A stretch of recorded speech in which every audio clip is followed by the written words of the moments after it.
es beta. La liga de la ciencia.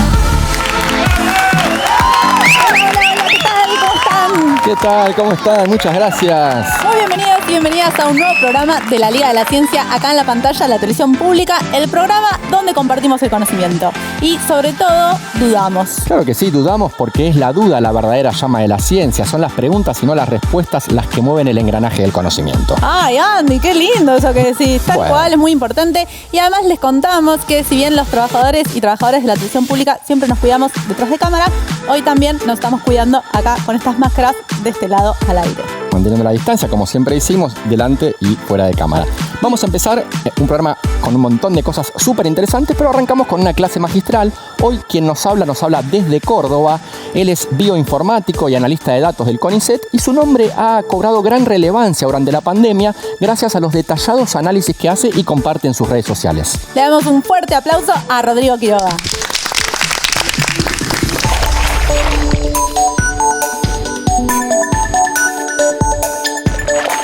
Desde el inicio de la pandemia, los especialistas observaron que esta se iba a mover con una dinámica de olas, picos y mesetas.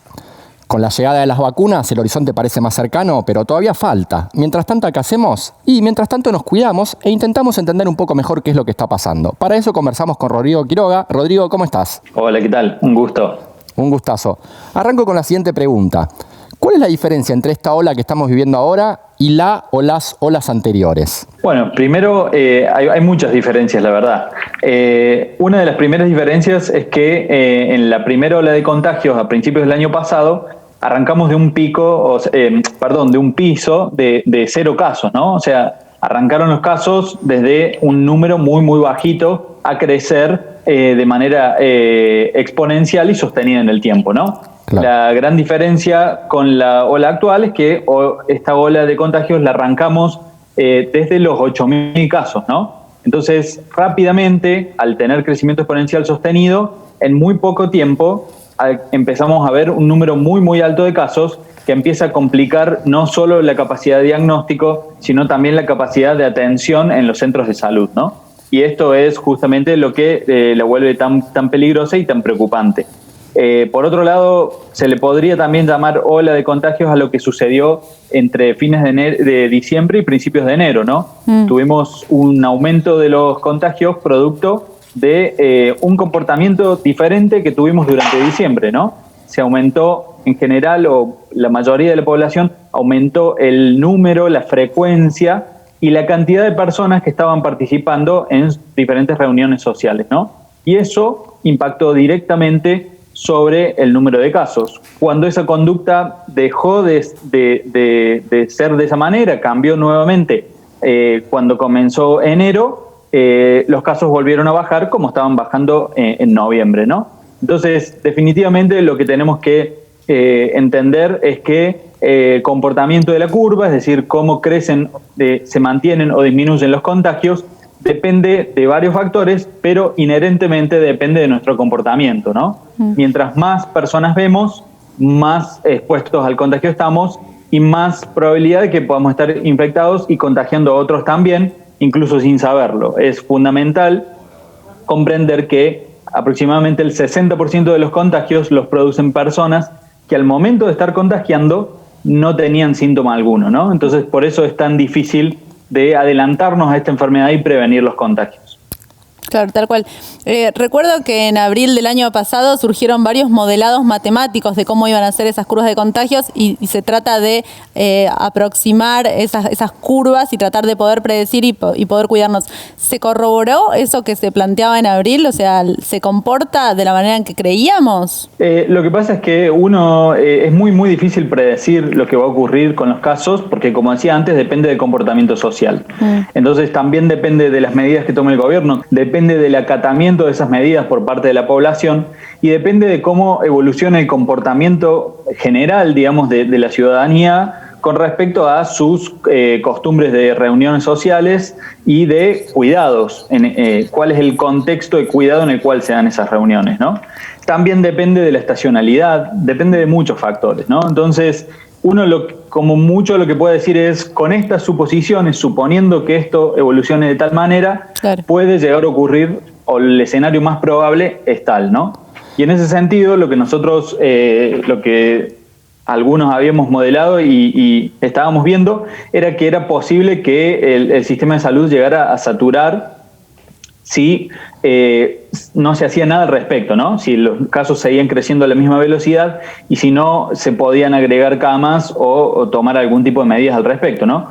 Por suerte se tomaron medidas, la población adoptó mayores cuidados y pudimos evitar el colapso del sistema de salud del año pasado, pero este año vemos que la situación es muy diferente, la velocidad de crecimiento de los casos es mucho mayor. Estamos con una disminución de los cuidados notable desde noviembre a esta parte, hay menos gente usando barbijos, se han relajado mucho de los cuidados, la frecuencia de nuevo y el tamaño de las reuniones sociales ha ido en aumento desde noviembre a esta parte, y cuando llegaron los primeros fríos hemos trasladado todas esas actividades puertas adentro, muchas veces en situaciones de mala ventilación, y eso obviamente aumenta muchísimo el riesgo. En particular, en este momento tenemos habilitadas un montón de actividades de alto riesgo, bueno, ya no desde las medidas o un poco restringidas desde las medidas que se anunciaron la semana pasada. Digamos, esas actividades de alto riesgo sabemos que implican alto riesgo de contagio por el contexto en el cual se dan. Les doy un ejemplo muy simple. Bares, restaurantes o locales bailables en general implican estar a menos de 2 metros, sin barbijos, hablando fuerte por la música, lo cual aumenta la cantidad de aerosoles que expulsamos por la boca durante mucho tiempo, sin distancia y en lugares mal ventilados, ¿no? O sea, se cumplen absolutamente todas las condiciones para que haya un alto riesgo de contagio en esa situación, y además implican muchísimas personas en el mismo lugar, ¿no? Entonces son los lugares ideales para que se den los eventos de supercontagio, donde un infectado que esté justo en el momento de alta carga viral, es decir, que tenga mucha cantidad de virus en sus mucosas, en las vías aéreas superiores, va a expulsar mucho virus por su boca y podría contagiar a muchísimas personas, ¿no? No a 5, sino a 20, 30, 40 personas. Ha habido muchos casos de estos eventos de supercontagios registrados en el mundo y también en Argentina, como aquel baby shower del año pasado, ¿no? Entonces, lo que tenemos que hacer como ciudadanía es entender cuál es el riesgo de cada una de las situaciones, evaluarlo e intentar minimizarlo con el uso de barbijos, respetando distancias y reuniéndolos en números pequeños de personas, idealmente al aire libre, o si nos reunimos puertas adentro, tener muy bien ventilados los ambientes, ¿no? Rodrigo, ¿pero es solamente eso? ¿Es solamente el comportamiento o también hay un tema del mayor contagio de las nuevas variantes? Es una muy buena pregunta. Sabemos que al menos parcialmente están también produciendo un aumento de casos las dos variantes de mayor contagiosidad que ya están circulando en el país, ¿no? Una es la variante de Reino Unido y otra es la variante de Manaus, ¿no? Brevemente, ¿qué es una variante? Es un virus que acumula una serie de cambios en su genoma, mutaciones, que le permiten ser o más infeccioso o que el periodo infeccioso dure más tiempo o generar mayor cantidad de virus en las vías respiratorias o tener mayor facilidad para incorporarse en los aerosoles que expelemos. No sabemos exactamente los mecanismos, pero sí sabemos que son definitivamente más contagiosas y por lo tanto tienen mayor capacidad de contagio, ¿no? Y esto hace que el porcentaje de casos que corresponde a esas variantes vaya aumentando en el tiempo, ¿no? Porque al ser más contagiosa que las variantes normales, digamos, entre comillas, entonces van produciendo una proporción cada vez mayor de los contagios. Y hace unas semanas salió un informe de Proyecto País donde vemos que, informe tras informe, vemos que va aumentando el porcentaje de los casos producidos por estas variantes y ya estamos en porcentajes bastante altos, es decir, sabemos que al menos en parte también el aumento de los contagios a semejante velocidad se debe también a la circulación de estas variantes, porque si uno tuviera los mismos cuidados que con las variantes normales, con estas variantes no alcanzan, ¿no? No alcanza el mismo nivel de cuidados, necesitamos igual o más cuidados para que los contagios sean similares, ni hablar de si queremos frenar los contagios y que empiecen a disminuir. Claro, a mí me Por parece eso es que creo que es inevitable que tengamos que tomar algún tipo de medidas para evitar, justamente, como decíamos antes, los lugares de alto riesgo de contagio, restringir de alguna manera, disminuir la cantidad de personas que asisten a estos lugares, pero es fundamental que el acatamiento por parte de la población, ¿no? Si la población no modifica su conducta,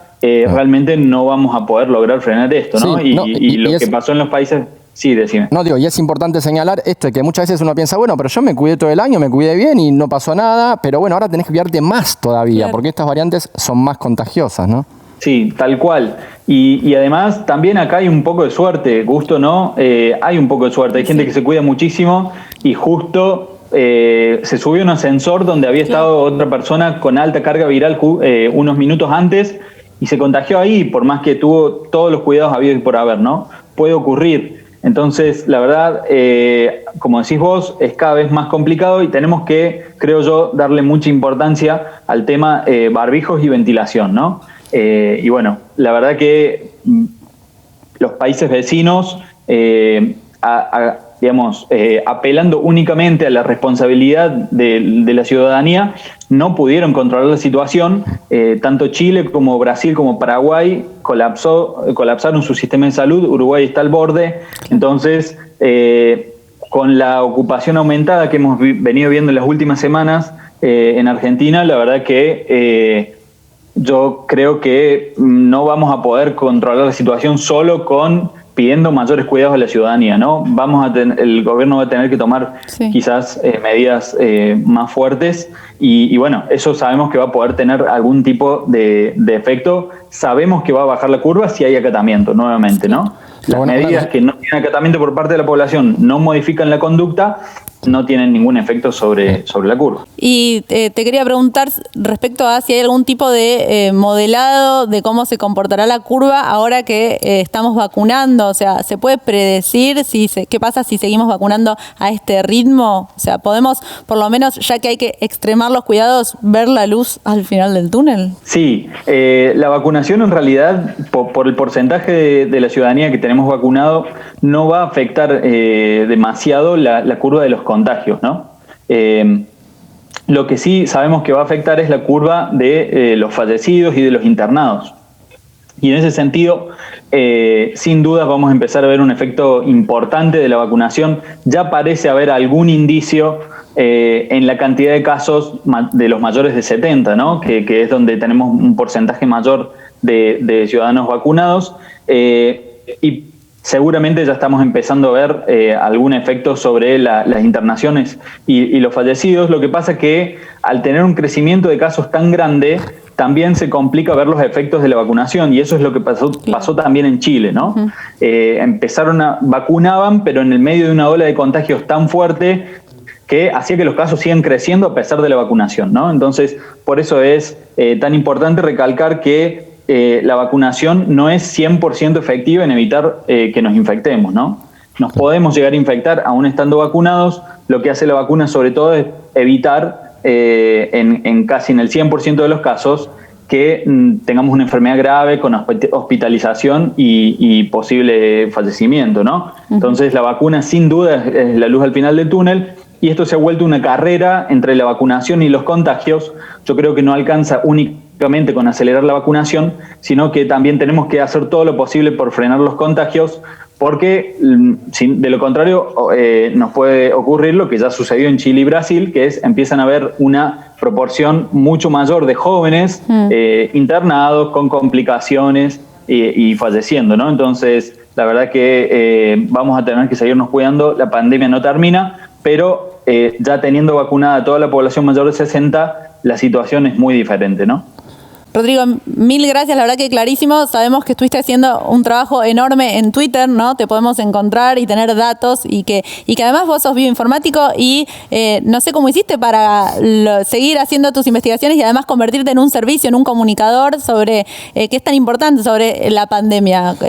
Cortito sobre eso y nos tenemos que ir al corte. No ha sido nada fácil. La verdad que ha consumido muchas horas por día este trabajo de analizar datos y de comunicarlos. Bueno, y también estamos, como muchos otros investigadores, cumpliendo función de asesores en diferentes provincias con respecto al tema de COVID, y ha sido complicado balancear eso con el trabajo cotidiano, sumado a la docencia, sumado a a la familia, a los cuidados de pequeños. Así que bueno, no ha sido nada fácil, pero bueno, básicamente estamos trabajando más que nunca para poder lograrlo.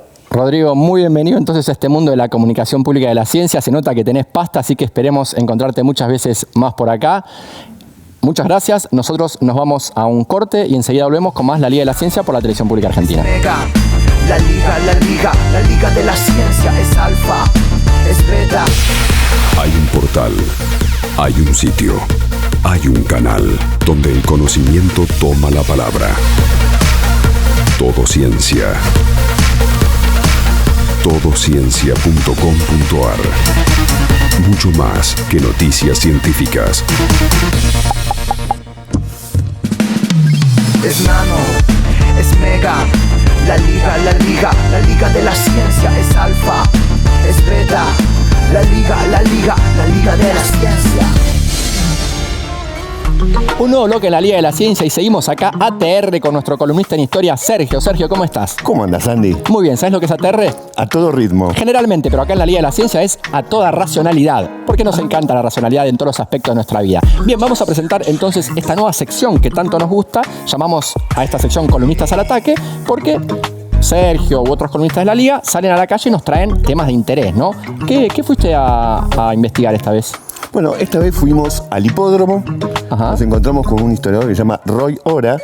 Un gran historiador, ¿no? Muy Un gran conocido. historiador, autor en este caso del libro Historia del Turf en la Argentina. Ah, Que más allá de que cuenta la historia del turf, cuenta algo mucho más interesante. sí. Te lo dejo así como incógnita. Como incógnita. ¿Qué es la democracia ecuestre? Democracia ecuestre, alto concepto. Estoy imaginando cosas, pero mejor vayamos a verlo, ¿no? Exactamente. Nos vamos entonces al galope a ver esta nueva sección de Columnistas al Ataque.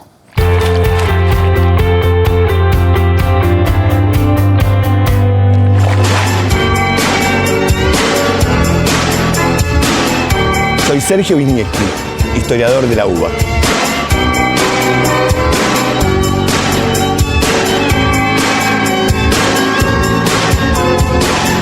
Los traje al hipódromo de Palermo. Se cumplen 145 años desde su inauguración y vamos a hablar con el historiador Roy Ora, investigador del CONICET, que nos va a contar, entre otras cosas, qué es la democracia ecuestre, por qué la Argentina fue el paraíso de los caballos y por qué aquí nunca hubo caballeros.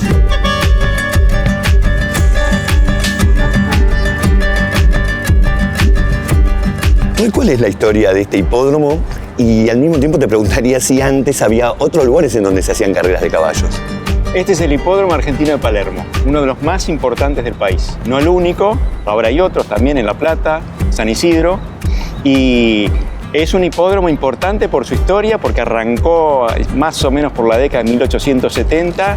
Y para entonces, bueno, ya la Argentina tenía una larga tradición de carreras de caballo, enorme. A punto tal que cuando uno piensa, bueno, ¿qué es este país? Este es el país del caballo. ¿En qué sentido es el país del caballo? Este es el país de la Pampa, un lugar en el que cuando llegaron los españoles y trajeron unos pocos caballos, esos caballos se multiplicaron, crecieron y dieron lugar a quizás el lugar del mundo en el que más caballos per cápita había. ¿Eso qué quiere decir? Quiere decir que cualquier persona tenía caballo. Y no hay muchos países en el mundo en el que el héroe popular sea un tipo a caballo, el gaucho. Es verdad. ¿Eso es lo que vos en tu libro Historia del Turf en la Argentina llamás democracia ecuestre? Sí, es eso. Es decir, la idea de que la Argentina era un país en el que, como el acceso a los caballos era tan sencillo y además los caballos eran todos muy parecidos entre sí en términos de pool genético, no había caballos de trabajo, caballos de silla, sino que eran todos muy parecidos, los famosos caballos criollos. Les fue muy difícil a las clases altas decir el caballo es parte de nuestro mundo. Cuando uno piensa en Europa, ¿qué es lo que observa? Caballo, caballero. Claro. Eso se ve en cualquier lengua romance, en italiano, en español, en francés. Caballo está asociado al mundo de los de arriba. Y curiosamente en Argentina, el caballo es por definición parte del mundo popular. ¿Y este hipódromo se hizo pensando en que sea parte del mundo popular? No, bueno, eso es la historia del siglo XIX. Caballos para todos.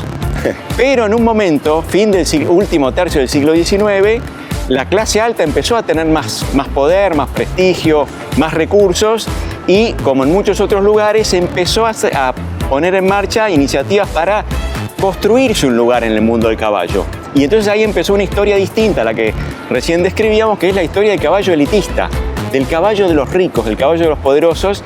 Y para que eso verdaderamente funcionara, ¿qué es lo que había que hacer? Bueno, había que traer caballos distintos y mejores. Y ahí entonces empieza la historia de las carreras de pura sangre. Caballos carísimos, más caros que un Goya, más caros que un Picasso, en el fines del siglo XIX, comienzo del siglo XX, para dar una dimensión de lo que eso significaba, ¿no? Que solo podían ser patrimonio de un grupo reducido, que es el que armó esta iniciativa que... ¿Qué tiene de interesante el turf? Yo a veces le digo a mis amigos, se ríen, ¿no? El turf es más interesante que el fútbol. ¿Por qué? Pues es una afirmación bizarra esta, ¿no? Pero para un historiador es más interesante porque acá se juntaron dos cosas, los ricos y los pobres. Y en un estadio hecho para el lucimiento de los ricos y donde los ricos mandaban. O sea, los sectores populares se engancharon con este cambio con los pura sangre. Sí, se engancharon ¿por qué? Porque eran los Ferrari de ese tiempo. Era inevitable que les resultara muy atractivo a las mayorías argentinas, a todos, un espectáculo donde corrían animales sofisticadísimos. O sea que los primeros ídolos populares, mucha gente está acostumbrada al fútbol, pero los primeros ídolos populares deportivos eran los jinetes. Sí, yo creo que la primera vez que la Argentina tuvo gente salida de abajo, a la que las mayorías identificaron como alguien distinto, que tenía unas cualidades especiales, fueron los jinetes. El nombre grande es Leguizamo ahí. Claro. Que es muy interesante porque esto se armó para el lucimiento de los ricos. Está armado, tiene una distribución en el espacio bien particular. Acá está la tribuna de los socios, más allá de las populares. Y estaba hecho para que los jinetes no se lucieran. Pero llegó un momento, la década del 20, 30, en el que los jinetes empezaron a pesar. ¿Por qué? Porque empezaron a hacer una diferencia. Por muchas razones que tienen que ver también con el cambio social, con la emergencia de una prensa popular. Y entonces ahí apareció ese nombre genial que todavía tenemos alguna bebida que lleva su nombre, ¿no es cierto? Legui, la caña Legui. Ese tipo hizo una diferencia y sobre todo la hizo contra los de arriba. Para afirmarse como, digamos así, como ídolo popular, tuvo que redefinir su relación con los dueños de los caballos, con los Anchorena, con los Unzué, con esos señores poderosísimos que finalmente, bueno, tuvieron que ponerse en la cola y decir, Legui, ¿me corres el caballo? Y Legui entonces tenía un poder que hasta entonces ningún miembro de las clases populares tenía. Y eso para mí no fue trivial, porque es un espectáculo que veían 100.000 personas. ¿100.000 personas? 50, 60, 70.000 personas acá viendo no solo al caballo de los ricos, a los caballos de los ricos, sino a deportistas que decían, bueno, tenemos algo que decir, tenemos que hacer nosotros hacemos una contribución importante a la victoria, porque, bueno, en el TUF corren equipos, ¿no? Claro. Un caballo de un rico montado por un morocho. Increíble todo lo que había detrás de algo que parecía tan sencillo como una simple carrera de caballos. Recordanos el nombre del libro porque creo que la gente lo va a querer leer. Sí. Historia del turf argentino. Y por supuesto, en un país como la Argentina, un país con figuras como el gaucho, atrás del caballo siempre hay un montón de cosas para ver. Estamos con el gerente hípico del hipódromo de Palermo. Federico, ¿quién construyó este hipódromo? Estas no son las construcciones originales. Las primeras que se hicieron, las tribunas eran de madera, tenían capacidad mucho menor, para 1.500 personas. Y con el correr de los años, hacia fines de los 1870, le encargaron a un arquitecto francés, Louis Fabre-Jurric, la construcción de la tribuna oficial que vemos aquí a mis espaldas, la histórica tribuna oficial del hipódromo de Palermo. Siendo el gerente de este lugar y siendo que cumple 145 años, ¿qué te gustaría transmitirle a la sociedad que tiene que saber de lo que ocurre acá? Es muy importante que sepan cuáles son las actividades que se hacen aquí, que esto no es solamente carrera de caballos, que sigue siendo nuestra actividad más importante y fundamental, pero que además hay muchas oportunidades para que la gente venga a conocer un lugar espectacular con una oferta de entretenimiento variada, como ferias de arte, como ferias gastronómicas, un parque hipódromo que está incorporado a lo que es el Parque 3 de Febrero, que es muy lindo para poder recorrer. Son programas que se pueden hacer en familia y que superan además de lo que son las carreras de caballos. Muchísimas gracias.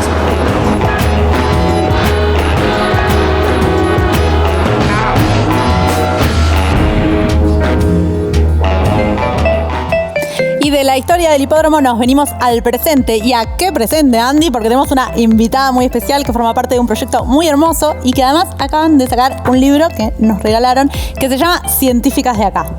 Claro que sí, un proyecto hermoso. Desde que nos enteramos de su existencia quisimos traerlas. Además participa nuestra querida Valeria Edelstein, columnista de La Casa. Y bueno, tiene un objetivo muy noble, ¿no? Que mejor que decirlo yo, lo dice Juli, ¿no? Juli, gracias por venir. Gracias por venir. Gracias a usted. Contanos todo de Científicas de Acá. Bueno, Científicas de Acá, en realidad, el objetivo que tiene, como decía Andy, es visibilizar a las mujeres que hicieron y que hacen ciencia en Argentina. Empezamos dándonos cuenta de que conocíamos por ahí muy bien a las referentes de otros países, pero no conocíamos a las mujeres argentinas que hacían ciencia. Entonces empezamos como investigando, medio como para nosotras. Y bueno, después decidimos contar esas historias, primero en las redes y ahora con este libro hermoso que ustedes tienen. No saben lo lindo que es hermoso, tiene unas ilustraciones preciosas y tiene historias de un montón de mujeres. La verdad que yo muchas, tengo que admitir, tampoco las conocía, o sea que es realmente un trabajo de investigación y que quizás algunas son más famosas, pero hay muchas que no y está buenísimo lo que están haciendo. Y me da intriga, ¿vos tenés alguna favorita? ¿Alguna científica favorita? Es muy difícil elegir. Es muy difícil. Pero si tengo que elegir una, por ahí me quedo con Silvia Braslavsky o con Sara Rieti, que son mujeres que, bueno, las dos fueron químicas. Sara Rieti falleció hace muy poquitos años y estuvieron en como todos los grandes momentos de la política y de la ciencia en Argentina. Estuvieron en la noche de los bastones largos. De hecho, bueno, Silvia se tuvo que después exiliar. Silvia es química, ahora vive en Alemania. Y Silvia las pasó todas, las pasó la noche de los bastones largos en el 66, después en la última dictadura militar también se tuvo que exiliar y terminó viviendo en 5 países diferentes y en todos esos países llevándose a cuestas todas sus cosas y fundando laboratorios, fundando instituciones. Ahora con lo que cuesta, ¿no? Arrancar de cero. De nuevo 5 Claro. veces. Sí. Es una mujer que es una locomotora, realmente yo la admiro muchísimo. Y bueno, y Sara Rieti, que fue la primera química nuclear de la Argentina y que ella, a diferencia de Silvia, decidió no exiliarse después de la noche de los bastones largos y vivió toda la vida acá en Argentina, también como comandando un poco los temas de política científica. Fue la jefa de gabinete de Sadowski cuando Sadowski estaba en la Secretaría de Ciencia y Tecnología, así que son mujeres muy admiradas por mí particularmente. Y te llevo un poquito más atrás. ¿Cómo se les ocurrió la idea? ¿Son las 4 científicas? Porque son 4, ¿no? Que lo fundaron. ¿Cómo es eso? Somos 4. Está, bueno, mi tocaya Juli Elfman, que ella es periodista, viene más del palo de la comunicación. Caro Haddad, que es fundadora de Chicas en Tecnología. Bueno, Vale Edelstein, que también está acá dando vueltas a veces. Es como que somos abonadas del Muy bien. Y en realidad nos conocimos en la especialización en comunicación pública de la ciencia en exactas de la UBA y bueno, y ahí empezamos primero con Caro a pensar, bueno, ¿cómo hacemos con esto? Después se sumó Juli, que como tiene como ya la mano de periodista y de editora, fue la que nos dijo, bueno, pero hagamos un libro y hagámoslo así. Y después le contamos a Vale nuestra idea para contarle, ¿viste? Tenemos esta idea para hacer y Vale le copó tanto que dijo, sí, yo me quiero sumar. Buenísimo. Así que ahí se conformó el grupo de las 4. Y bueno, y ahí, y durante la pandemia en realidad, porque esto empezó en marzo del año pasado, nosotras hicimos la especialización y ya todo desde nuestras casas, escribiendo, investigando. Y vos, Julia, además te doctoraste hace poco. Contanos a qué te dedicás y cómo fue doctorarte en plena pandemia. Fue rarísimo. Yo me doctoré en exactas también en el Departamento de Química Biológica. Soy inmunóloga, entonces, el último año fue muy difícil porque un montón de experimentos que teníamos andando los tuvimos que interrumpir y me dediqué todo el año a sentarme a escribir la tesis, a escribir el libro y hace muy poquito, hace menos de un mes que, estaba en mi casa y de pronto dije, bueno, me voy a la otra habitación porque tengo que abrir el Zoom para dar mi tesis y recibirme. Y eso fue muy raro, me convertí en doctora como en la misma habitación, o sea, entré como licenciada y salí como doctora. Claro, qué loco. Qué buena. Pero bueno, un montón de gente pudo asistir a tu defensa de tesis vía Zoom. Sí, eso estuvo lindo. Mi mamá y toda mi familia, viste, atrás de la puerta también. Cuando salí me tiraron flores. Muy raro. Y bueno, te convertiste también en ya eras un título más, título menos, pero ya eras. Ahora sos una científica de acá con título. Tal cual. Y además del libro, ¿qué otros proyectos tienen? ¿Fue lo primero que hicieron? ¿Hicieron otras cosas antes? ¿Tienen planes para el futuro? En realidad, cada una de nosotras teníamos como nuestros proyectos individuales y confluimos en Científicas de Acá, que en realidad es eso, si bien sentimos como que fue la conclusión de un camino larguísimo y muy lindo que fue hacer el libro entre todas las autoras, con las ilustradoras, con la diseñadora, como que no queremos que se termine acá solamente. Nos parece que esto es un punto como de partida muy importante. Como decía Euge, nosotras tampoco, un montón de personas que están en el libro, nosotras no las conocíamos. Claro. Entonces me parece que queda mucho por descubrir, digamos, después de este libro, que bueno, veremos cómo es recibido en el público. Tiene una página web también, por ejemplo. Tenemos una página web, es www.cientificasdeacá.com. Ahí también pueden encontrar, si no les gusta leer, les gusta más escuchar. Juli y yo tenemos cada una columna en programas de radio donde contamos las historias de las científicas.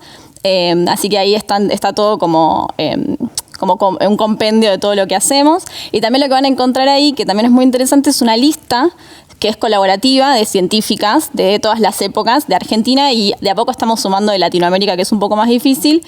Pero un poco la idea es, bueno, tenemos esta lista y si sos un periodista que quiere tener fuentes de científicos o sos una persona que quiere armar un panel, bueno, no hay excusa para no llamar mujeres o para que no haya representatividad de mujeres en los medios, porque tenemos esta lista que hoy en día ya tiene...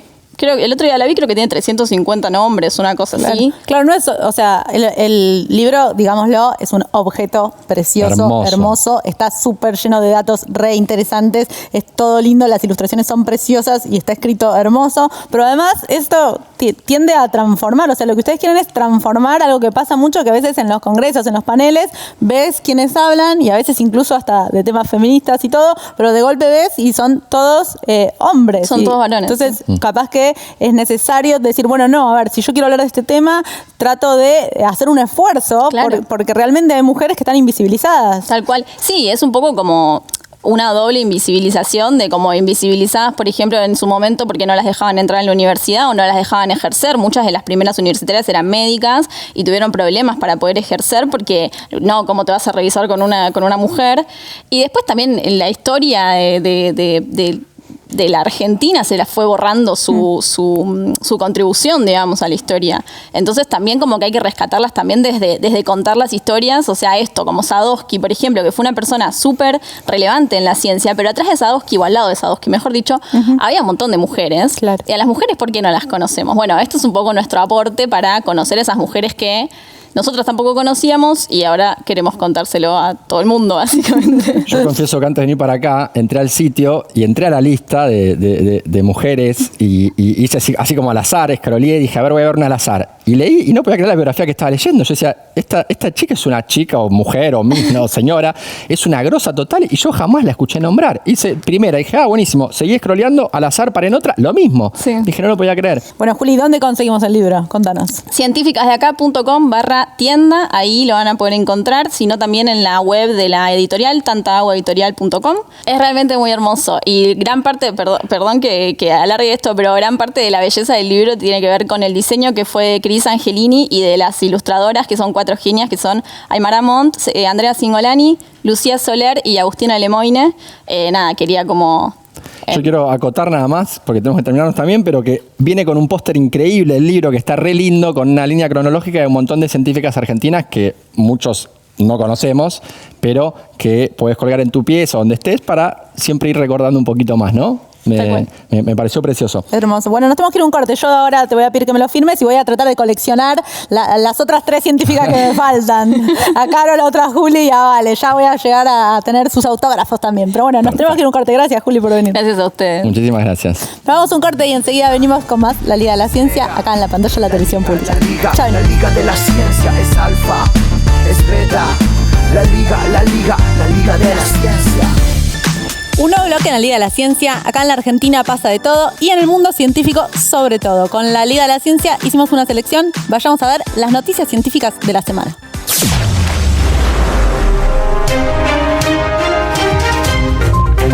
Respuesta inmune de una dosis de la Sputnik V.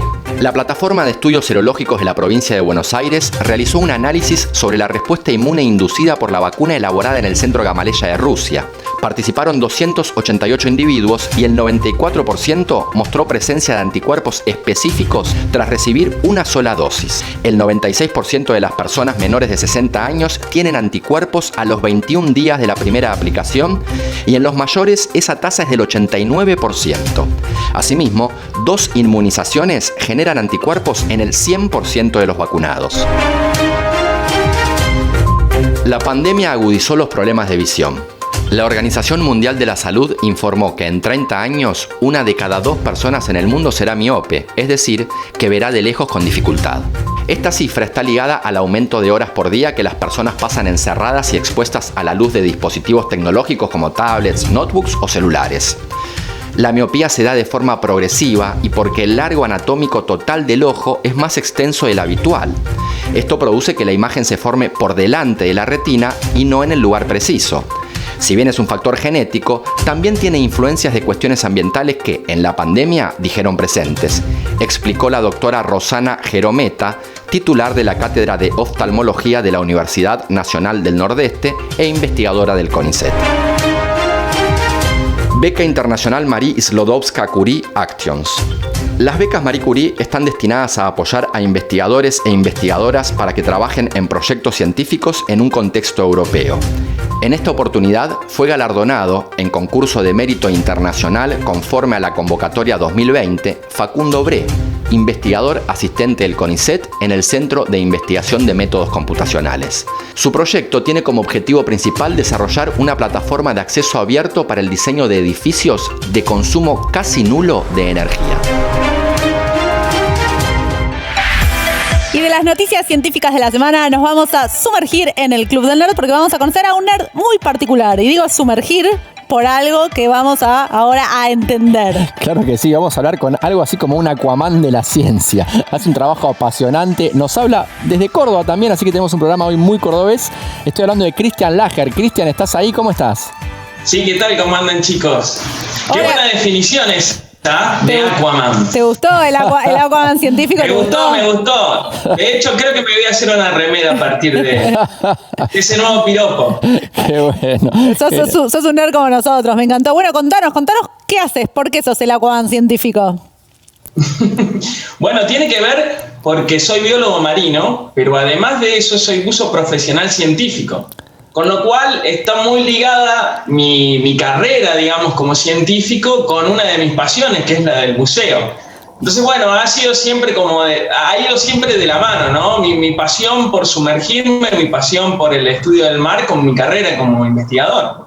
No, ¿sabes lo que yo te envidio? O sea, yo soy buza, pero de turismo, ¿no? Buza ahí, amateur. O sea, ¿qué es ser un buzo científico? Contanos y cómo fue que aprendiste a esa técnica. Bien, bueno, buceo científico es una habilitación que se rinde en prefectura, pero bueno, eso es solo para tener el brevet, la habilitación. Después, como buzo científico, lo que hemos ido aprendiendo a lo largo del tiempo son un montón de herramientas para trabajar bajo el agua, para hacer los muestreos que hacemos nosotros. Es decir, a ver, como un buzo en tierra se prepara con cierta metodología para hacer sus muestreos, nosotros también en el agua. Obviamente que implica una mayor complejidad porque, bueno, tenés un tiempo siempre limitado bajo el agua y además muchas veces cuando se complica uno no puede salir a superficie y volver a empezar, sino que tiene que solucionar todos sus problemas ahí mismo, abajo el agua. Entonces, de eso un poco se trata ir aprendiendo lo que son técnicas de buceo científico. En mi caso particular, por ejemplo, yo hago fotografías y filmaciones. A ver, mi ingreso a carrera de CONICET trata sobre estudiar cómo el derretimiento de los glaciares afecta a las comunidades del fondo del mar. Wow. ¿Y cómo estudiamos eso? Bueno, a través de fotos que realizamos siempre en los mismos lugares y las vamos siguiendo en el tiempo. Entonces, de ahí que el buceo científico me permite después estar meses y meses atrás de la computadora analizando esas fotos. Los que quieren conocerte un poco mejor, les recomendamos mucho que entren a tu Instagram porque tiene unas fotos increíbles, espectaculares, porque si bien trabajás en Península Antártica, en el CONICET, recorres, veo yo, un montón de lugares buceando y subí fotos, ¿no? Sí, es verdad. Bueno, he tenido la suerte también de que me ha salido un subsidio de National Geographic y empecé a ser parte también de la familia de exploradores de National Geographic y eso me ha permitido también viajar mucho, conocer un montón de lugares. De hecho, hace muy poquito, hace menos de un mes, estuve con el equipo de Sin Azul No Hay Verde, de la Fundación de Rick Welding Argentina, en Tierra del Fuego. ¿Y te sumergiste ahí? ¡Qué frío! Mitre, claro, Península Mitre es uno de los lugares más inhóspitos, más alejados que tenemos nosotros los argentinos. Está en el extremo oriental de Tierra del Fuego, con lo cual eso ha hecho que se conozca muy poco. Han ido muy pocas expediciones y estoy casi seguro que somos la primera expedición de un equipo nacional donde ha muestreado toda la península a lo largo de todas sus bahías. Entonces, bueno, nada, ha sido fantástico eso. ¿Y ahí usás un traje seco? ¿Y cuánta profundidad te sumergís? Bueno, obviamente sí, ya usamos como en Antártida, en Tierra del Fuego usamos un traje seco. La temperatura ahí estaba entre 9 y 10 grados. No era tan fría como en Antártida, que me ha tocado bucear a 0 grados. Digamos. Ahí sí se pone frío de verdad. Claro, al borde de los cielos, ¿no? Y claro, sí, por supuesto, sí. Incluso, bueno, ustedes lo saben, el agua de mar se congela un poquito por debajo de los 0 grados. Entonces me ha tocado incluso bucear a -1. Con lo cual, bueno, el cuerpo, por más que uno esté preparado con un equipamiento, llega un momento que se hace límite, ¿no? Entonces más de media hora, 40 minutos bajo el agua, no se lo recomiendo a nadie. Y además supongo que se hace más frío de acuerdo a la profundidad, ¿o no tiene nada que ver? No sé. No, en este caso no, porque nosotros buceamos hasta 30, 35 metros de profundidad. 35 ese cambio de temperatura. Sí, es un montón, pero no se siente tanto. Leí que hace poco publicaron una investigación justamente sobre el derretimiento de los hielos y que encontraron mucha más fauna de la que esperarían encontrar dado el poco tiempo que había pasado desde que se habían derretido, ¿no? ¿Cómo es eso? ¿Nos contás un poco mejor y qué más se supo al respecto? Sí, bueno, eso nos pasa todo el tiempo, y nos pasa todo el tiempo porque la verdad se conoce muy poco. Entonces siempre las estimaciones que hacemos, o las probabilidades de encontrar cosas, siempre nos quedamos cortos. De hecho, eso pasó en Antártida, y me ha tocado ser parte también de una expedición donde estudió una isla que recientemente quedó descubierta por un glaciar que retrocedió, y cuando fuimos esperábamos encontrar realmente poco, porque hacía 5 o 6 años que había retrocedido ese glaciar completamente, y nos encontramos una riqueza enorme, un montón de fauna ahí, totalmente inesperada, porque uno entiende que en Antártida los procesos biológicos son mucho más lentos. ¿Pero de qué fauna, de qué estamos hablando? ¿De qué tipo de fauna? Yo como bióloga marina frustrada... Bueno, esponjas que conoce todo el mundo, esponjas, asidias que son otros filtradores, estrellas de mar. Es un poco también para desmitificar, me ayuda esto para desmitificar lo que uno cree que en Antártida quizá la fauna bajo el agua es súper pobre, es descolorida, es un poco lo que pasa en superficie, pero no, es nada que ver. Wow. Tenés tantas chances de encontrar colores y una diversidad enorme como la tenés en aguas templadas. Mirá. Qué bueno, ahora también en esta expedición que hicimos a Península Mitre, estuvimos buceando en unos bosques de macroalgas, que son algas enormes que pueden llegar hasta 30 metros de altura, y la cantidad de especies que hemos encontrado que viven asociados a estos bosques de macroalga es enorme. Entonces fue una expedición súper linda desde el punto de vista también del buceo, porque uno tiene que hacer su trabajo un poco esquivando estas macroalgas, ir contando la cantidad de especies que va viendo, porque después uno con la superficie que fue muestreando puede hacer estimaciones de las densidades, de las abundancias. Entonces, bueno, un poco es también disfrazarse de investigador bajo el agua haciendo buzo y no perder esa curiosidad, ¿no? Y ir viendo qué podemos encontrar, qué es nuevo, qué ya se conocía. Uno siempre cuando bucea tiene esa sensación de que se va a encontrar cosas que, bueno, que nunca vio hasta ese momento. Claro. ¿Y qué fue lo más loco que te tocó encontrar? Porque algo creo que pasa con el mar argentino es que como no conocemos tanto las especies, ¿no? Es como que uno no sabe la diversidad maravillosa que hay de especies. Tenemos pulpos, ¿no? Hay de todo. ¿Qué fue lo que más te maravilló a vos? Bueno, pulpos nos ha tocado ver, por ejemplo, o bucear con focas. Wow. Eso es... en Antártida me ha tocado bucear incluso con la foca leopardo, que es un animal que mete miedo, ¿no? Que es intimidante. Pero bueno, acá mientras íbamos navegando, por ejemplo, que estábamos yendo a Península Mitre, también nos hemos cruzado con delfines, con ballenas, con orcas. Bueno, eso es lo lindo, ¿no?, de dedicarse a la biología marina. Bueno, la navegación, digamos, hasta los sitios de muestreo muchas veces sorprenden por la cantidad de cosas que uno va viendo. Ayuja, acá estaba voceándose, ella siempre dice que es una bióloga marina frustrada, así que estás contando un poco su sueño. No, en cualquier momento me anoto ahí para reportar desde allá. Sí, claro. Me sumerjo. Está súper invitada, claro que sí. ¿Cómo fue que mezclaste el buceo y tu investigación? ¿Desde siempre supiste que esas dos facetas estaban entrelazadas o se fue dando?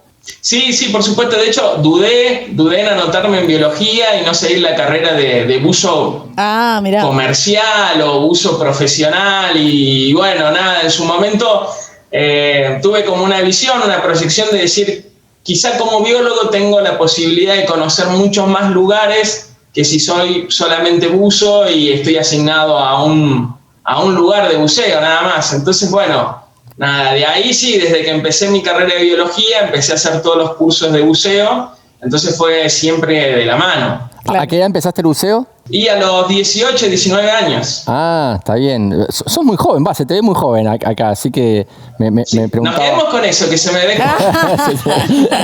Perfecto. Y una cosa más, después quiero preguntarte un poco sobre tu futuro, claro, pero una cosita más que me quedó picando científica. Vi por ahí que querés declarar, o vos o tu grupo, no entendí bien quién, tal vez no lo podés aclarar, quieren declarar la Península Mitre justamente área natural protegida. ¿Nos comentás un poco al respecto? Sí, por supuesto. Bueno, este es un proyecto del programa marino de rewilding, que es esto sin azul no hay verde, que viene batallando desde hace mucho tiempo también para poder declarar ese área protegida dentro de Tierra del Fuego, porque estos estudios los que nos han permitido mostrar a la gente que no lo sabía es que estos bosques de macroalgas tienen un montón de funciones ecosistémicas. ¿Qué es esto? Por ejemplo, estos bosques de macroalgas lo que hacen es almacenar mucho carbono atmosférico. Entonces, ayudan muchísimo a la hora de mitigar, por ejemplo, el cambio climático. Claro. O, por ejemplo, son reservorio de no solo de este carbono, sino también de un montón de biodiversidad que por fuera de estos bosques de macroalgas no están. Entonces, el común de la gente lo que entiende es lo que ve. Entonces vos decís, bueno, cuando uno va a Península Mitre, por ejemplo, y está navegando, ve enorme cantidad de árboles, bosques completos, pero bueno, lo que está bajo el agua también cuenta, claro, y cuenta muchísimo, y un poco esa es la visión que nosotros queremos transmitir con esto, es decir, mostrarle a las autoridades, a la gente que vive en Tierra del Fuego, bueno, incluso a nivel nacional, porque todo lo que ocurre en estos bosques no solo tiene un impacto regional, sino global.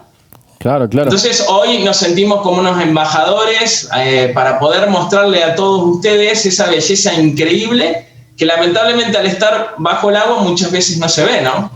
Bueno, pero también tenés un rol importante como divulgador, porque yo creo que la gente que te está mirando ahora y que encima está mirando las imágenes de cómo es este mar hermoso que tenemos, también se va a sumar porque va a querer cuidar esto que quizás está bajo el agua, pero que lo acercás de alguna manera, y seguro que mucha más gente quiere ser biólogo marino como vos, así, viéndote con esa pasión que tenés.